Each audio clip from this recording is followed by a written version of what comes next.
अब तक आपने सुना होगा कि बेटी दरोगा बनी है, लेकिन यहाँ एक बहू ने दरोगा की परीक्षा को निकालकर खुद को स्थापित किया है।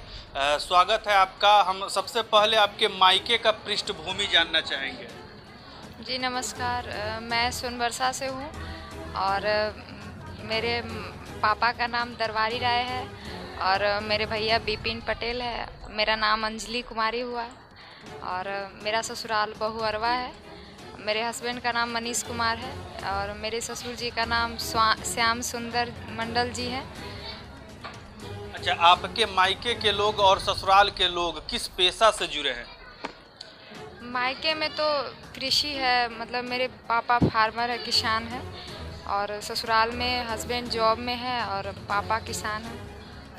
अच्छा, दरोगा बनने की प्रेरणा कहाँ से मिली? दरोगा बनने की प्रेरणा मेरे फादर से, मतलब मेरे पापा ही बोले थे कि मतलब प्रिपरेशन करने के लिए, पढ़ाई करने के लिए। तो मैं जब बाहर गई थी पढ़ने के लिए तो मेरा तो पूरे शुरू से एम था, क्योंकि मैं 10th तक का क्लास सोनबरसा से की थी, तो मुझे लगता था या तो डॉक्टर बनो या इंजीनियर बनो। बट उस टाइम जब 11th 12th करने के बाद इंजीनियरिंग डॉक्टरी मिडिल क्लास फैमिली नहीं कर सकते, क्योंकि उतना पैसा तो होता नहीं है।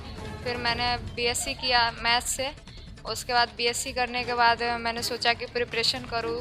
प्रिपरेशन करते हुए मेरा एसएससी सीपीओ में रिज़ल्ट हुआ था दिल्ली एसआई में, लेकिन कुछ कारणवश, मतलब हो सकता है उस समय ज़्यादा अच्छा प्रिपरेशन नहीं हुआ हो, तो मेरा मेरिट नहीं बन पाया था।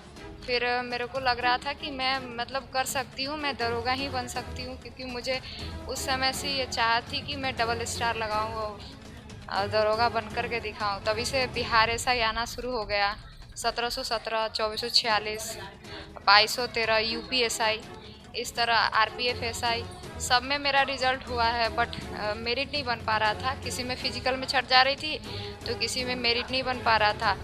बट इस बार जो 1275 पोस्ट है, इसमें एक पोस्ट मेरा फिक्स हो गया है, माता पिता के आशीर्वाद और मेरा मेहनत समझिए उससे।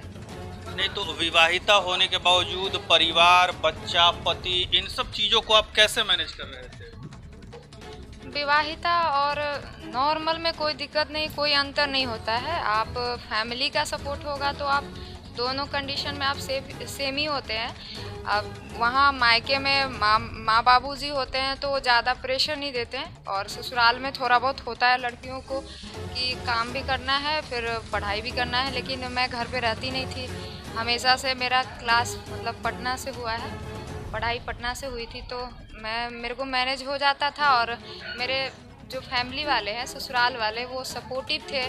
मेरे हस्बैंड स्पेशली बहुत ज़्यादा सपोर्ट किया, तो फिर कोई दिक्कत नहीं हुई थी। और पापा हमेशा इंस्पायर करते थे कि मतलब तुम्हारा हो सकता है, तैयारी करो, तो हो गया आज।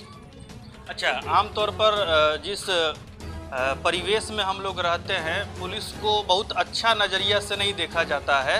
आपका इस चीज़ को लेकर क्या सोचना है? अब तो आदमी मोदी को भी नहीं जीने दे रहा है, तो फिर पुलिस को क्या जीने देगा? तो आप समझ सकते हो, सबको नहीं खुश कर सकते हम। 100% में से सभी आदमी को नहीं खुश कर सकते हैं। तो आप अब का जो समय है उसमें ये नहीं है कि आप कोई डिपार्टमेंट में ये है कि वो डिपार्टमेंट ख़राब है, ये डिपार्टमेंट अच्छा है। सारे डिपार्टमेंट में लड़कियों की जनसंख्या बहुत ही ज़्यादा है। मेरी जितनी भी फ्रेंड है वो सब एसआई है। यूपी में एसआई है, कोई रेलवे में एसआई है, कोई बिहार में एसआई है। तो मुझे जैसा लगता है कि उन लोगों ने बखूबी अपने जॉब को निभा रही है और अपने परिवार को भी निभा रही है, अपने बच्चे को भी देख रही है। तो मेरे को लगता है मैं भी कर सकती हूँ। और वैसे मैं दरोगा आज बन रही हूँ क्योंकि सोशल प्रेशर को कम करने के लिए आदमी को जॉब की ज़रूरत होती है, तो मैं जॉब कर रही हूँ। लेकिन मेरा ये यहीं पे नहीं है कि मैं यहीं स्टॉप कर दूँगी। मेरा सपना है कि मैं एसडीएम तक तो ज़रूर बन सकती हूँ, मतलब कोशिश करूँगी मैं एसडीएम बनने का।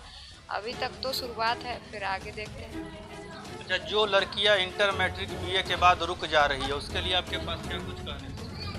सबसे पहली बात तो मैट्रिक में उतना दिमाग होता नहीं है बच्चे के पास कि वो कुछ कर पाए। मैं पेरेंट्स से बोलना चाहूँगी कि अगर बच्चे चाहते हैं कि वो पढ़ना चाहते हैं स्पेशली, तो उनको आपको बाकी समाज के बातों पे ध्यान नहीं रखते हुए अपने बच्चे पर विश्वास करना चाहिए। ज़्यादातर आपकी ज़रूरत होती है, उनको आप अपने से ही ज़्यादा सपोर्ट करें, उनसे बात करें, उनको बताएं कि आप क्या कर सकते हो, क्या करना चाहिए, क्या नहीं करना चाहिए। अगर उसके माता पिता का सहयोग होगा, उसके परिवार का सहयोग होगा तो ज़रूर वो कुछ न कुछ कर लेगा। चलिए शुक्रिया। आप क्या सोच रहे हैं इन सब चीज़ों पर अपनी राय कमेंट बॉक्स में निश्चित दें।